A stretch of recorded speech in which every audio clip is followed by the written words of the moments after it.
The video has emerged of Sokolov apparently at a meeting with Defence Minister Shoigu.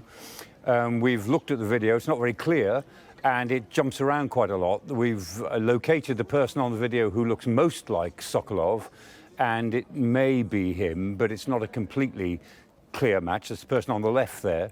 That could be Sokolov, looking at previous photographs of him.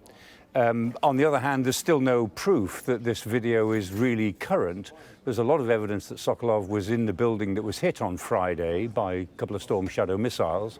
So it is possible that Sokolov lives, but I think the Russians would have to produce more convincing evidence than this if they want to be taken seriously on this particular issue. And it's odd that producing a rather vague video and saying he's here somewhere and leaving it to news organisations like us to try to work out who it might be is less than clear in the message they were trying to send.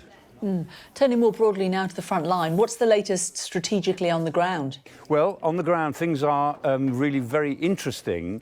The Ukrainians are still battering away at these front lines up in the east at Kyiv, where they've made a significant breakthrough just south of Bakhmut, and in the south at Verbove, and they're attacking at Novopropopivka.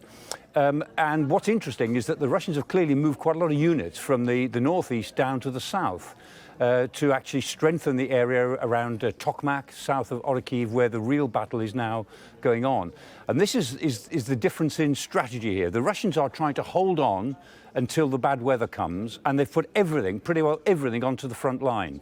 The Ukrainians have now, as it were, worked their way through that front line. They think that they are through the worst of the, or the biggest of the defences, and that they can now, as it were, get back in their vehicles and really start to motor. We'll see. But on the other hand, they've only got about a month to do it in. And so whereas on the 4th of June, when this offensive started, we said this is a now or never moment, and they've spent the last almost 2 months, as we're battering away through these incredible defences. They've now gone from the now or never moment to the make or break moment. If they can't break through now in the month or 6 weeks that's left to them, then the offensive will be judged a failure, whatever happens during the rest of the winter. And meanwhile, drone strikes in Odessa on the border with Romania. What do you make of this? Yes, I mean, the Russians are continuing their attacks on the grain facilities, and there were big attacks overnight at Odessa. Again, this is a nightly thing. And also, in this case, they attacked the Danube Basin, which is the area which demarcates Ukraine from Romania.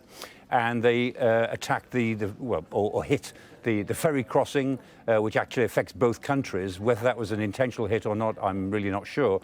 But they're going for the ports of Izmail and Reni down there, which are the two big grain ports. The Ukrainians have got about half of their grain out through the Danube, about 45 million tons. In the last 12 months. So it's really become very important to them, and the Russians are now attacking it. But in attacking the Danube Basin, they're very, very close to Romania, which is just the other side of the river, and that, of course, is a NATO country.